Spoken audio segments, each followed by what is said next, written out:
How have we balanced the last year raising young children while also caring for aging parents? Tune in as we share the lessons learned on this episode of The Catholic Money Show.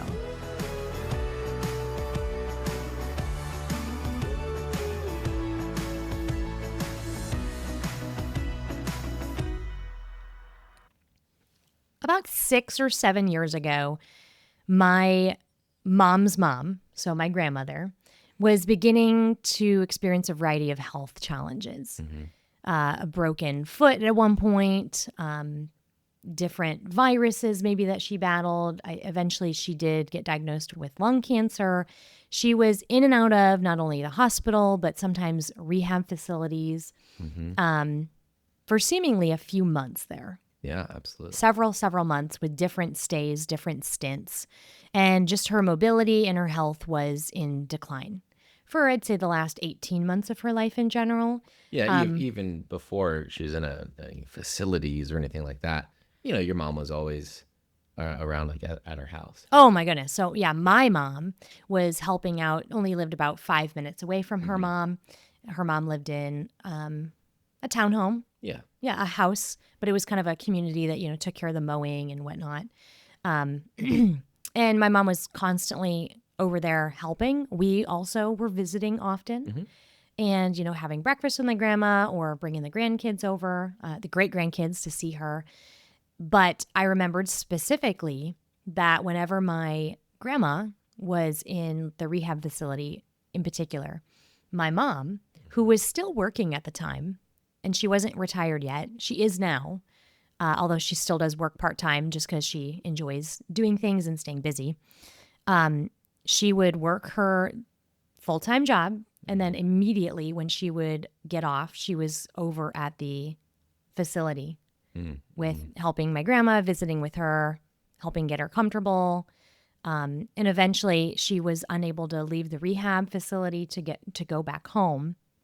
And she now had to stay kind of in a permanent place because she just had lost all mobility, all of the strength, etc. So she needed to be in a place full time, receiving care. And that was just really difficult on my mom, but she was there every single day for several hours. I don't think she ever missed a day. No. And I remember watching that and just feeling I felt sad for her going through this experience because it was obviously very stressful to be losing a parent. But I also realized that she had the freedom and the flexibility to do that. And there were many times where she wanted to help us, watching her grandkids or helping me do this, that, or the other, but she couldn't because she needed to be focused on helping her mom. Yeah. But she was at a stage of life where she could actually do that. Now, as we watched this, her devotion was just so high. It was honestly one of those situations where you're like, man, I hope my own kids are going to show up like this. Because I know not everybody's do. I worked for the Little Sisters of the Poor when I was in college for an entire summer, and they take care of elderly. And there were certainly some elderly where their family was visiting all the time. And there were others that I never saw a single relative that entire summer. And I made sure to pay special attention to those residents who didn't have family coming to see them. So anyway, it was such a beautiful example that I witnessed. And we both assumed, as many do, that, okay, we'll probably experience that someday. We oftentimes hear that struggle, that strain, that burnout that a lot of, right now, boomer women are going through. By having to take care of kind of being the matriarch of their own family, helping with grandkids, all of the things, but then they're taking care of their aging parents.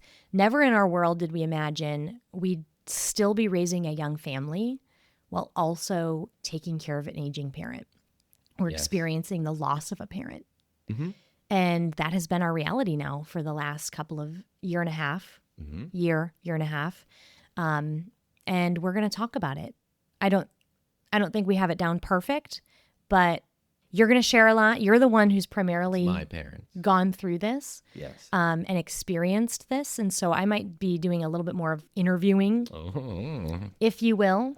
Great. To kind of pull out some of those lessons that you've learned.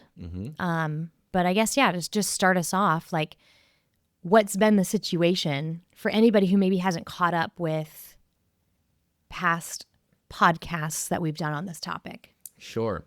So we are coming up, probably by the time this airs, my dad will have passed away about a year ago. He was diagnosed with pancreatic cancer. What was it? November of 10 or so, 11 months before that. Yeah. November of 23. Yeah. And then I guess best backtrack decades before that. And through now, my mom has lots of hearing loss, epilepsy, so just some health challenges. And so my dad was always taking care of her. Yes. And then he got sick and she took care of him a little bit, only able to somewhat. I was going out there a lot. So that was in Pennsylvania from Omaha. Probably monthly? Yeah, about once a month. I was out there for a weekend, a week, something like that, helping out. And then you probably have heard some episodes about the RV. But when we got the RV, that was so we could go out there. And we were out there in PA for about a month, I think. Yeah, a couple months. And it was right there near the end. It was the last good time. Possible, yes, mostly good month there was. Because when we left Pennsylvania, we were gone. Took a little bit of a sidewinding trip back home. And we came home. We were home for 2 days, and you got a call that it was time to fly back out. Yes. So then, my dad passed away. We was taking care of him and all that right there at the end. And then now, somebody's got to help take care of mom. Not that she's, some can't do anything, but needs some help. She can't do everything. There's some challenges there where she's just, it's not safe to live alone. Yeah. Or to be completely in charge of different things. Yeah. So anyway, mom ends up moving here to Nebraska. She's in a independent living apartment situation. So she's on her own, which she's totally able to do, but there's people around. Yeah. There's people who notice if she's not coming down to dinner or whatever. There's stuff going on. You also have things set up to know if she fell, or you've kind of built in some things to make sure she's safe. Some automated things, yes. But anyway, all of this, I'd say, I can't read your mom's mind or anything, but all this just comes out of a desire to honor my father and mother. That's kind of the deal. And I think in the past, right, you go to confession, you kind of work your way through the commandments and, maybe I could have done that or that. In the past, I think a lot of times they're just like, well, have I called? Have I complained about him too much or said anything mean or whatever? I was like, I don't know. It was kind of an easy one to go through, at least for me. Because you had minimal kind of living distance from it's one not another. Like, then when I saw them on Tuesdays, they did this one thing that got me so mad. Mm-hmm. No, it didn't happen.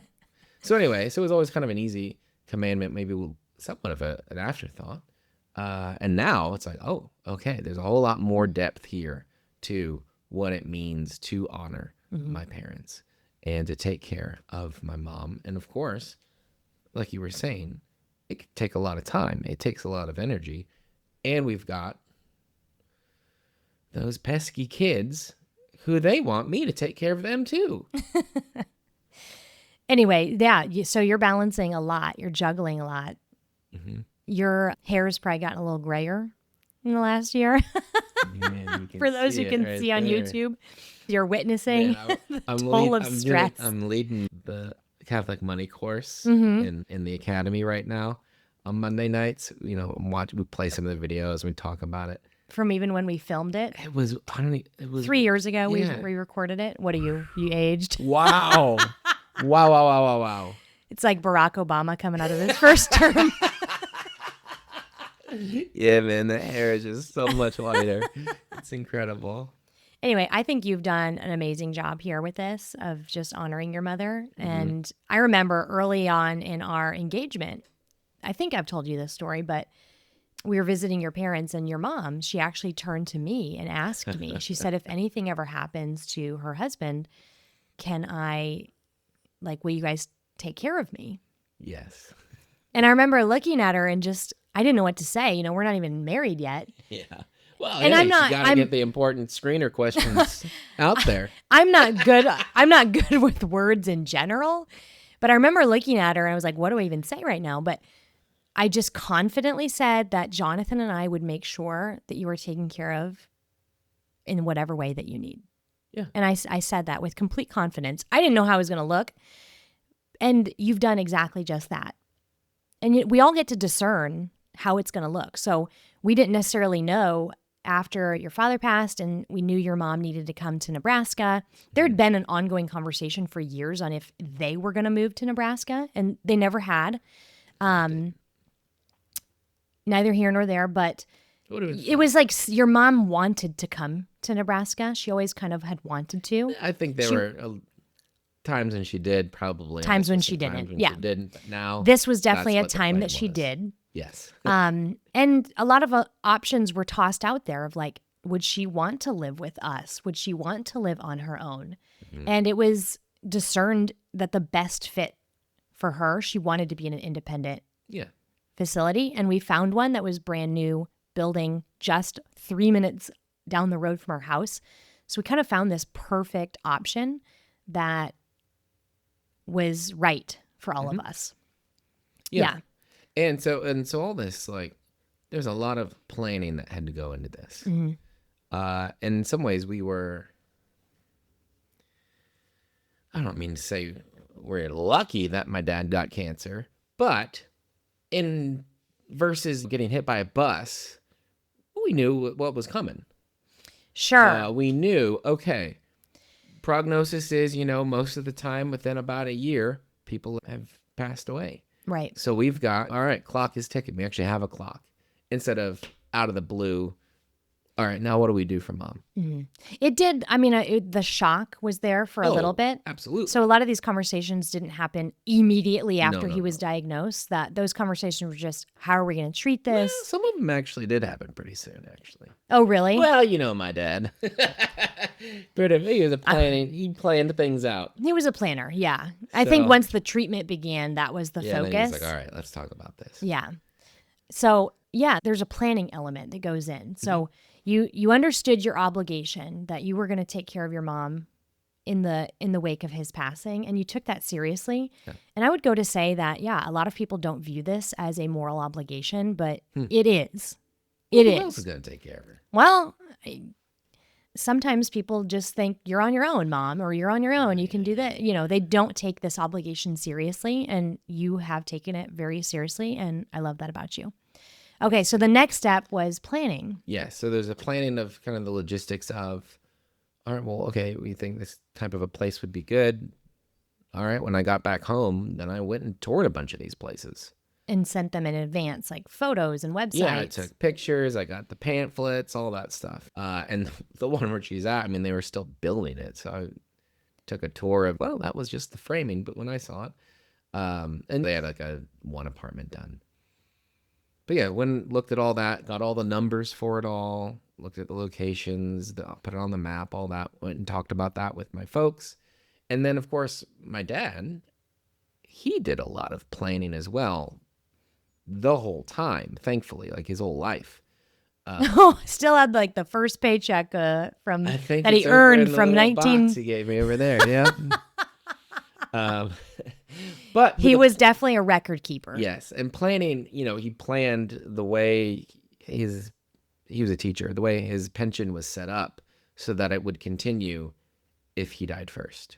He chose that very wisely, very prudently. Yes. In this, because he knew your mother would never be able to work to take care of herself. Yes. So he chose the cautious one in case, knowing it was less money right now. But so that was a very good decision. Yes. And other investments that they made was all meant to take care of them when they were older, but especially be able to take care of mom if she were to be on her own. So, for example, your dad had a few different life insurance policies. Yep. But your mom doesn't, because your dad did not need your mom. Like, if something happened to her, he did not need to depend on that. Mm-hmm. And he didn't have the medical needs that would maybe be higher. but he knew and prudently planned for it in the case the opposite happened. There would be enough for her. Yeah. Yeah. Yeah. Yeah. So there's that planning that went into it. Now, of course, there's some planning that needs to happen no matter what. If my dad hadn't been doing all that planning, well, that would have been a little bit more planning that I would be doing and figuring out, all right, what's the income look like? What are we figuring out here? And with costs, what's the plan to make this happen? And yeah, we would have had to sit down together. And some people are doing that where they're sitting down and their parents literally have nothing but maybe a Medicare check. Is that what it is? Or Medicaid or what? Anyway. Care? Yes. Is that the income? I always get mixed up. Yeah. I think when you're older, it's Medicare. That pays you, or is that your health insurance? Anyway, I'm getting my terms all mixed up. Social Security. Social Security is getting what pays Social you. Security, the thing that we'll never see, okay? Except on the paycheck. Living off of, so, I have seen multiple instances with our students or even family members where their parents were relying only on Social Security. And so the child discerning how to help the parent had to the options were either just let my parent go to this government run facility, which is going to be terrible, or find the money myself within my own family economy to front the money for whatever the care would be. And that's a really challenging spot, especially if you are also raising young children. Mm-hmm. And so for us, that would have created more strain if there was nothing and it would be only our family resources. Yes. We would have figured out how to still make sure your mom was taken care of beyond just go to this government-run facility where we didn't really want her to be. Mm. But it would have been a lot trickier. Yeah, there's a lot there. And that's what families are discerning when they're in this situation is it's just the elephant nobody wants to talk about, but we've got to talk about the money because this is how we're going to make sure this person has a home, is getting all the resources they need, is being taken care of properly, etc. And there's just a cost to that. Mm-hmm. So you need that communication in the family. This is so. How did those conversations go with your dad?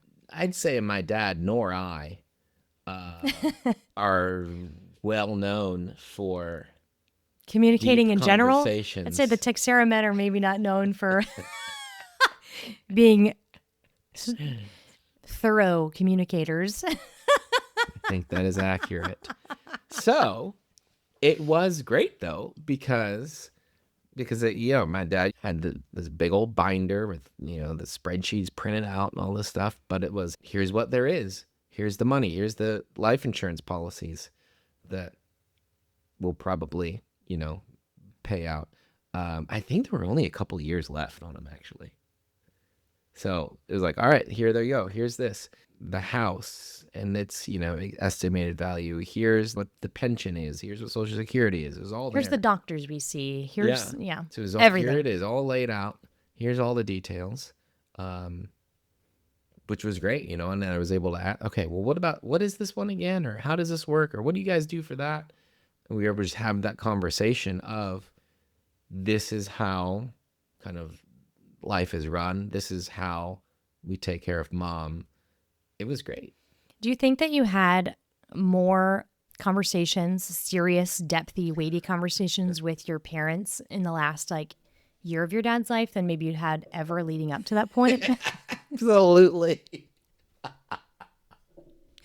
Yes. Okay. Which was one of the ways it was hate to say it, but like a blessing, Yeah. You just need to realize whether it's your life, whether it's your parents' life, it's going to end.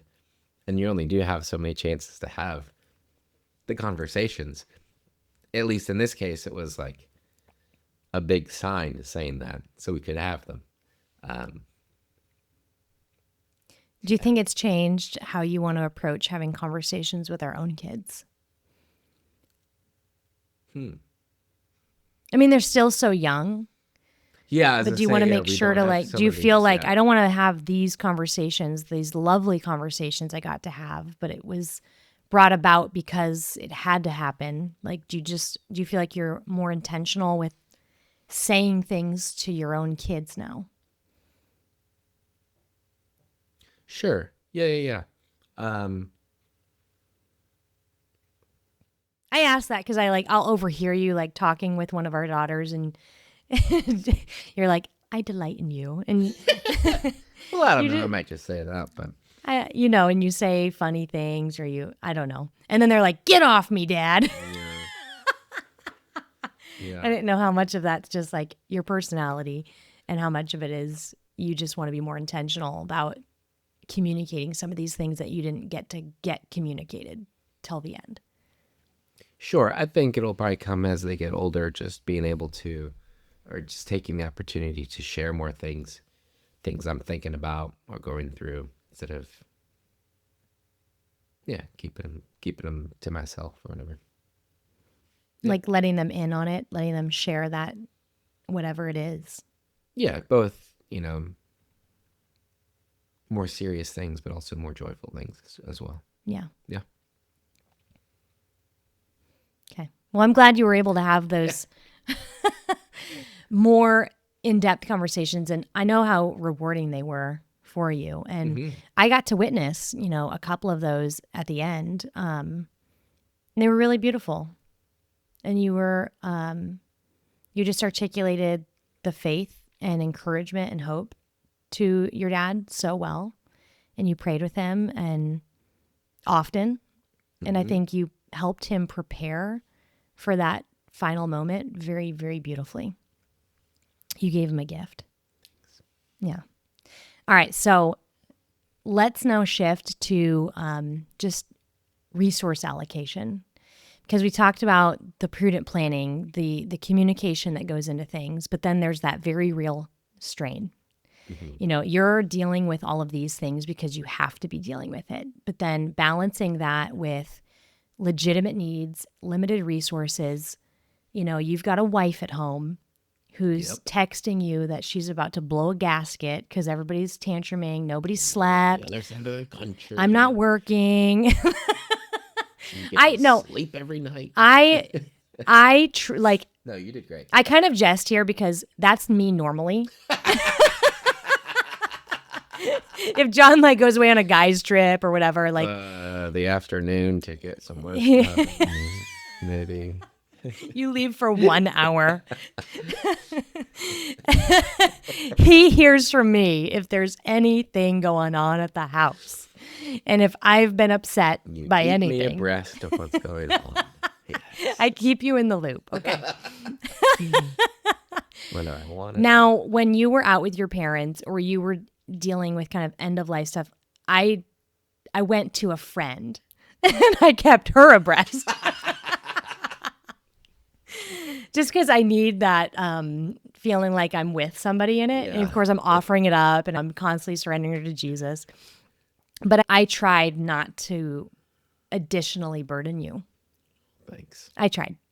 And now we've gone on, though, and it's a different phase of life now. You're still working with these competing resources. So we're running a business, multiple businesses. We're homeschooling the kids.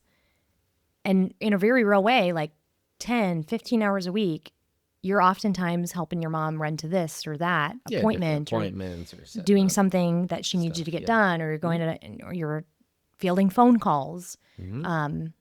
Where's this thing, or how do I turn that on? And, just the stuff. Yeah. How are you feeling like you're balancing that? Because I feel torn, and it's not even my parents. Yeah, I'd say it's tough because, you get some call. Like my mom, she loves frozen yogurt. It is probably the first and second main favorite food group. Yeah, that she eats. Somebody also get this call. Hey, you need to, I need more frozen yogurt, or you need to take me to the store. I need frozen yogurt, or and I'll just be like, oh. I mean, it's also my personality of anyone, you, the kids, whatever, saying hey, we need to do this or we need that. I'll just be like, all right, I guess that's what we're going to do. So I'm like, oh, all right, Mom. And so my initial reaction is all right, well, I'll go take care of it. And forget about this actually also need really to keep in mind huge all pressing. The other things that are going on in my life outside of the one small moment in which I am right now. And of course, that's strengthened or compounded or whatever it is by the fact that it's my mom asking me to do something. Yeah. And I'm sure it's happened, but I've never seen you not take her phone call. I'm sure you've saw.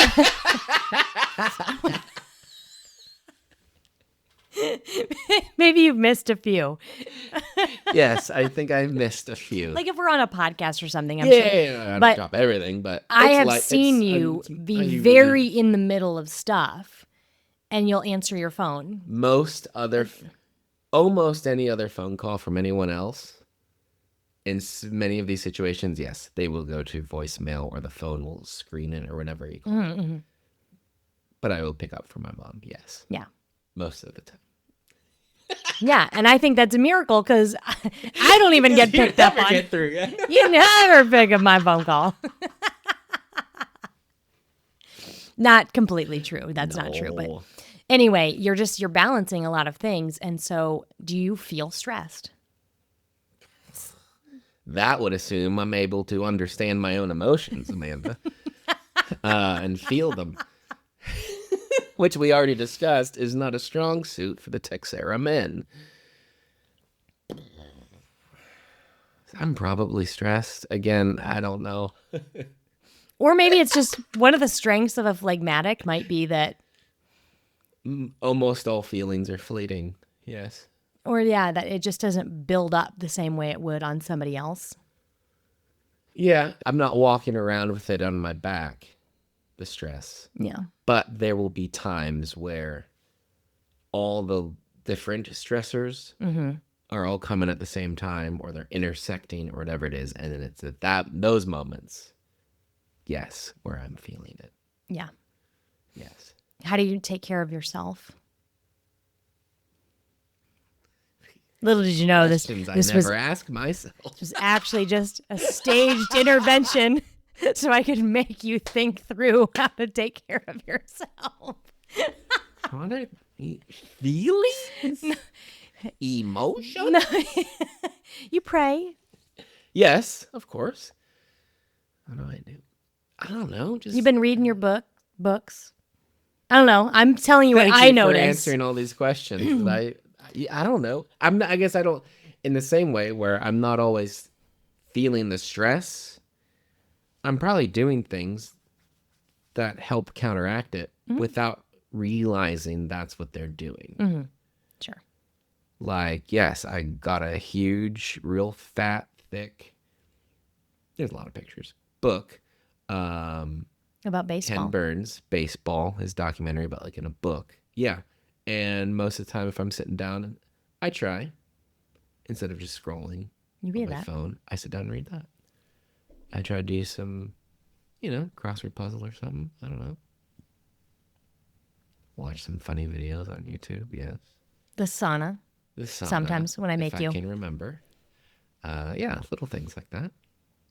Good. Yeah, sit at the fire.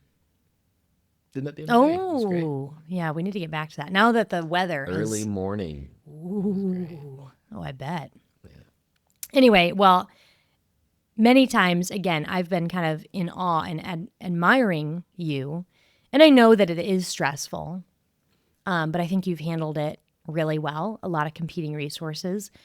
And there's times that I'm like, praise the Lord that it is you experiencing this rather than me. Because not in the sense that like, I don't want it to be happening to me, but temperamentally, I wouldn't be faring so well. And you seem to have received a lot of grace to deal with this. Like a third grade volleyball game will have me so stressed out. Yeah. You're the coach. I'm super excited, but I'm also, anyway, we had an undefeated season. But every game I'm like, okay, how am I going to tweak this lineup just to get a little bit of an edge? Like I get way too stressed out, and that's about things that are not important. If this was me, I mean, God would give the grace, but we can only imagine the lashing out and the snapping that would be happening for me that is not happening from you because you have a lot more virtue. And I think the temperament being different does help. So hopefully it's in many years, but we can do maybe another one of these episodes about when I'm caring for your parents. Yeah, exactly. We'll just make you be in charge of that because. But I Anyway, will say, so let's hasn't just been me. Right. So if you're doing a lot, I've not been doing the practical work. And I don't know how much you've noticed. Sometimes I think I make sure you notice, but like I've been carrying more weight at the house. Of other things, yes. And with the kids and with the business. Mm-hmm. And with, volleyball and all, and like it's not been nothing. And so it's been a year of refinement. Sure. And I don't think I've done my part as graciously as you've done your part, but it's certainly meant that I've had to take up more. Mm-hmm. Yeah, we're a team. Yeah. And I think I could probably be better at this part, but allowing, kind of extending the circle of help or care. I mean, you've definitely had. She lives where she lives is because she can go downstairs and play cards or bake for the firefighters or whatever, all the different stuff that they're doing. Art club where they make crafts and stuff. She loves it. She goes to all that. That, I know, that's an area of her life that I don't really need to worry about. It's like the social part of hanging out or meeting people in this new place where she's never lived before. That's taken care of. So that's great. That's helped. Mm-hmm. There have been, I think, a few times where, a friend of ours from the parish, they live even closer to where she's at, and they've taken her, picked her up for mass or taken her home after some potluck or whatever at church. So that's been helpful. Even back in Pennsylvania, there's some guys from the parish who helped get the house ready. When your dad was sick? Yeah. Oh, yeah. Then I never had to worry about getting the grass cut or the driveway cleared or any of that stuff. Neighbors, community members took care of all that. Even getting your mom to different appointments or driving your dad to certain things. My mom can't drive. Yeah. So my dad could take her to some things, but, certain days or certain distances, he just couldn't anymore. And there was always someone there who would be ready to help, right? Through the parish, a lot of it. And that was just, definitely a blessing. That was work I did not have to do, thankfully. So can you And so many people can, right? I mean, that's where the burnout can come in when you think when you try to do everything. Right. And I don't think people realize that. I think your community wants to help. And there might even be more resources than we're even aware of that are out there to help in these situations. I mean, it varies from, community to community, but like my parents' parish back in Pennsylvania, like one of the ministries or whatever they had was there's a group of people who will take you to appointments if you need it. Yeah. Like, that's cool. It was amazing. And I think the parish is that rich, beautiful, extended family that so many of us don't realize we have. Mm-hmm. And there's times when I wish I would have relied more on our parish for certain chapters that we've had. But I remember when they found out that your dad had passed away and that your mom was coming to live with us for a while before we got her settled. I didn't sign up for meals. People had just done meals for us. 7 or 8 months because we just had a baby. But when they knew that we were going through this, and I mean, we didn't have a new baby, but they just knew that we were going through a transition. Somebody signed us up for a meal train for a couple of weeks. And instead of having to cook, I don't know if you remember this, but like I took your mom out to tour different places and we would come home and there was just a hot meal waiting and ready for us. Yeah.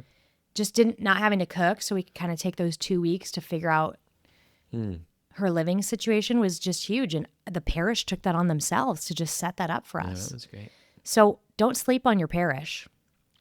And if sometimes even if you're not even in the parish, the body of Christ just wants to help take care of people. Absolutely. So you don't even have to be registered. Maybe you're new and there's a parish nearby. Just reach out. I guarantee you there's people that want to help you in whatever struggle or situation that you're facing. Mm-hmm.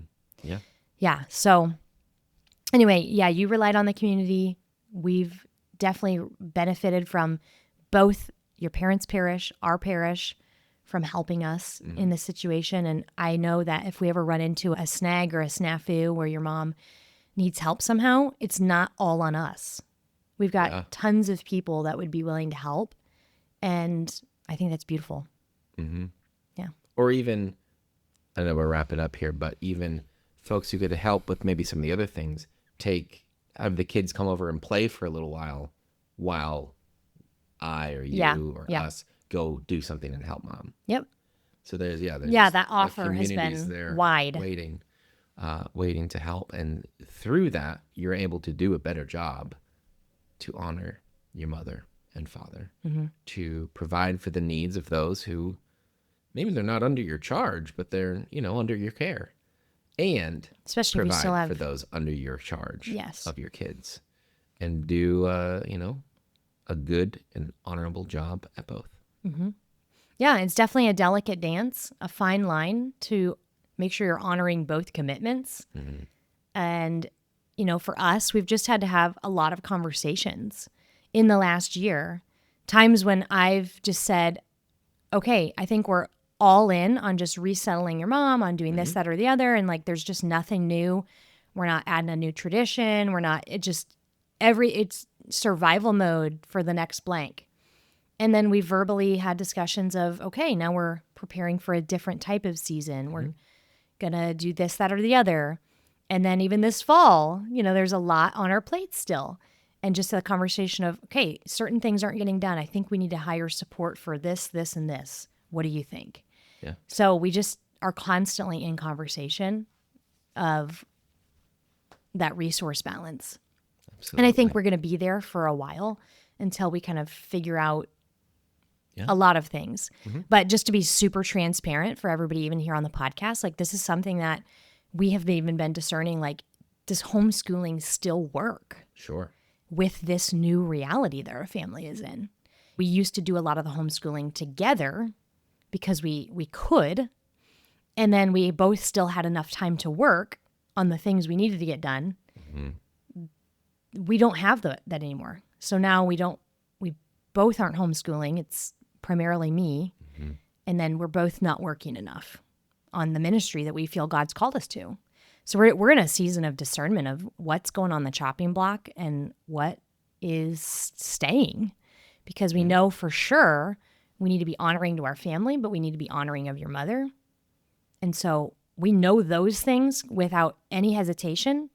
Everything else, though, should be looked at if it's really going to fit right now to help us do both of those things well. Yeah. And we also know God's calling us to this ministry, this business. Yeah, just how to do the things we're being asked to do. The details of that are going to be different, and that's what we need to discern. Yep. And those can shift and change. Mm-hmm. And that's really the best thing. The only thing any of us can do is just constantly be in discernment of, God, what are you asking me to do? And then how are you asking me to do it in a way that's going to be most glorifying to you? Absolutely. And it might be painful and hurt a little bit, but it's going to be sanctifying and good because it's your will. So anyway, that's where we find ourselves, but you've done an amazing job. And I just wanted to commend you for that. Thanks, babe. You're welcome. Now, if you are somebody who is listening to this and you're thinking, gosh, I want to make sure I've got my own house in order. I want to help my parents make sure they've got their own kind of affairs and house in order. We have a couple different resources that I think would be fantastic starts. So one is our Catholic budget guide. Yes. This is where you can figure out how to get a budget locked in, how to get that skill and habit underway, because this is going to transform your finances and help you figure out, where you're spending money and how you can go about reaching your different financial goals, etc. So you can go to CatholicBudgetGuide.com. And then we also have our Catholic Family Emergency Binder. Yeah. And we gave one to your dad, but he basically already had his own version of it. Yes. But this is in this scenario, this is the binder that you want in your corner. Yes, this is this makes everything different. I can't even imagine the last year had your dad just kind of been a Post-it note guy who had 1,000 things written with yeah, but without any details, and there were nothing written down, and there was if you had to just hunt, I don't even want to know that world. Yeah, there's the stress. But too often people leave their loved ones in that lurch. Yes. So our Catholic Family Emergency Binder is the anti-stress venom that you need in a time like this, when there's a season of illness or end of life or death. It's going to make it smoother. Mm-hmm. Yeah. Yep, you can get that at CatholicFamilyEmergencyBinder.com. Or if you don't want to press that many keys, walletone.com/binder. Bada bing, bada boom. Thanks for listening to this episode. If it blessed you, please review us on wherever you listen to podcasts. That helps other people find us. And send this to a friend that you think it could bless. Other people are going through these exact situations and scenarios, or maybe are fresh off a diagnosis and they know they're going to be heading into a season where it's going to be tough. It's going to be limited resources and things like that. So please pass this episode along to them. And we're really appreciative of that. Until next time, bye for now.